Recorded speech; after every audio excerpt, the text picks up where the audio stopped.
pay for in-home care for people who just sort of need help doing normal daily things. Doesn't pay for nursing home care. The state pays for that, and we get some matching funds from the federal government, but we have to put some state money into those long-term care programs in order for them to continue, in order for people who need some help to get the help.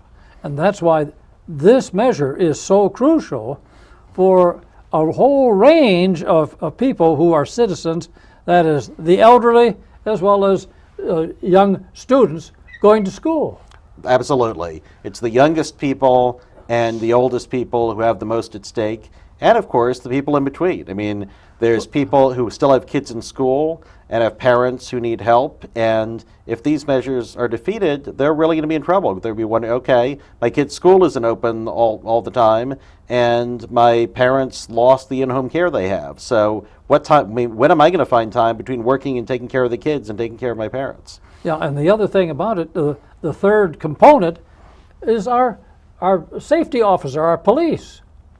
Well, the police on the street day to day are normally paid for by the cities and maybe the counties, but what is paid for by the state is the prisons, where the worst criminals go, and also they help the local governments with so-called community corrections, the parole and probation officers who oversee people. And they also, the state pays the money to keep the courts going. So if the state funding for those services is cut, the police will still be out there arresting people, but there'll be people who are put out into the street who should be in prison. There'll be people who have been released from prison but are supposed to be under supervision that won't be under supervision. So the police have a serious stake in these measures passing, because they'll still be out there, but their ability to deal with the level of crime is going to be deeply diminished. Tell me, how did you get into this work? Well, we've known each other for a long time, but... Well, I've had a strong interest in just this issue of letting people know where tax dollars go since November 16th, 1994, when I read a poll in the New York Times where they asked people, what do you think the biggest part of the federal budget is? And now we're talking about the state budget today, this is about the federal budget, but people said, 27% of people said foreign aid, which is actually less than 1% of the federal budget. Could you say that again? Foreign aid is less than 1% of the federal budget. But the biggest number of people thought that was the biggest item in the budget. 19% said welfare, and that's also less than 1% of the federal budget.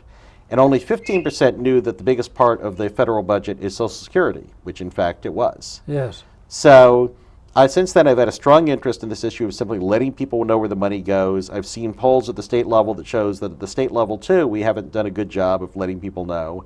And since I've been in Oregon, I've been involved in a lot of campaigns of one kind or another where that's an issue, where we're fighting these Bill Sizemore ballot measures. We have to explain Sizemore is trying to cut government, and that means schools and healthcare and public safety. When I've worked for candidates for public office, like I was Ted Kulongoski's policy director in his 2002 campaign, that was one of the things that we were explaining to people. Here's what your state budget actually does. You see, that is so crucial for us to understand how our life living together in society depends on having proper tax programs that support education and health care and the kinds of relationships that we want between all of us as citizens in a democracy. Abraham Lincoln, before he was president, wrote an essay where he asked the question, why should we have government? And he said that the proper role of government is to do for a community of people whatever people need to have done, but cannot do it all or cannot do so well for themselves in their separate and individual capacities. And he said there are many such things. There's common schools, there's caring for the helpless, the young, the afflicted, there's roads and bridges and the like, and there's the justice system. And when you look at what state government does particularly, state government still provides pretty much the same services that Abraham Lincoln was talking about in the 1850s. Now you'd think that after, 150 years, we'd be on to that. Well, it's something that, I think a lot of people, journalists and people in politics, they kind of assume that people know where their taxes go. But people are busy. I mean, the way I try to think of it is, I drive a car every day, Yes. but I know hardly anything about cars. I don't understand the insides of a car.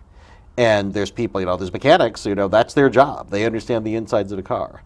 And I think that it's our job as people involved in politics to remember that other people are busy. And if we want them to understand exactly what government does, where their taxes go, we've got to go out and tell them. Because there are always going to be people who are the opponents of public services, who don't think we need to work together for the common good, who are going to try to convince people that all their money is being wasted. We need to let people know what's actually happening. That's one thing. I grew up in the Depression, born in 1927, went to public schools in Michigan, and one of the great blessings of being born in Grand Rapids was that we had good public schools. And so although my mother ran a rooming house to support us, I had first-rate elementary school, first-rate high school, and so I could move ahead with my life. How about yourself? Where did you grow up? Well, I grew up around Eugene, and I actually experienced our periodic school funding shortages, because when I was in Yoncalla Junior High School, it was actually a very good school, but school was held in the junior high gym because the junior high school itself had been condemned. The building had been condemned, and they hadn't raised enough tax money to replace it. And when I was in Cottage Grove in ninth grade, school shut down for a few months because the voters didn't approve a budget levy to keep the school going. And that's another example of, I think people were convinced that the schools must have been wasting lots of money and they could make it with hardly anything. And people had to go out and explain, no, actually, we need the tax revenue to keep the school going. And we're talking about our future because we're talking about our children and their education. And people appreciate that. If you ask people, should we cut funding for schools? They say no, of course not. If you ask people, should we cut funding for in-home care for seniors? They say, of course not. And we just need to let them know that's what this is about. This is not about raising taxes for some frivolous programs. This is about simply asking rich people and corporations to pay a bit more to support programs, services that are very important. Well, one of the things I've found out is that, as a matter of fact, there are a number of corporations, large corporations, that are still paying just the $10. There are, including corporate taxes are secret, they're not public, so we can't get the tax return of any big company doing business in Oregon. What you can do is look at their national tax returns and see that on a national level, they are paying no state or local taxes. Now, it could be that for some of them, they paid a little more than $10 in Oregon, but that was offset by tax credits in other places. But it's more likely that if they said they paid zero taxes net nationwide in state and local taxes, they were paying the Oregon $10. So we've been calling up big corporations like Macy's and Eli Lilly, the drug company, and other companies, and asking them, did you pay $10 or did you pay something else? And Macy's, actually, we got to an accountant who said, oh yeah, we paid $10 in Oregon taxes last year. There's others like Eli Lilly, Merrill Lynch, et cetera, that they just haven't gotten back to us. We've told them, we kind of think you probably paid $10, and they haven't said no.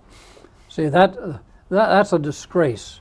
See, we're all in this together. That's what a democracy is about.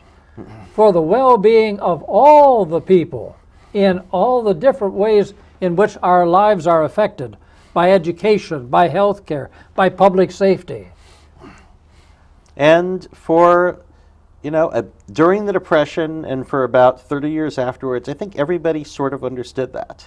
Rich people paid fairly high tax rates in the United States, and under Dwight Eisenhower, you didn't really see people complaining about that. And corporations paid a much larger share of taxes than they do now, because there was a sort of common understanding that we are all in this together, and we made it through the Depression and World War II with everybody chipping in, and we need to continue all chipping in. And in the past 30 years, in some circles, there's been a departure from that, people thinking, no, it should just be everybody for themselves, and rich people shouldn't have to pay taxes, and big corporations shouldn't have to pay taxes. But that's still not what regular people think. Regular Oregonians do believe we're all in this together, and everybody should do their part. And that's what this campaign is about. So this program here that you're a part of, what is the title again? Well, it's Defend Oregon, and our website is defendoregon.org. And one thing we're asking people to do is go to the website and sign the form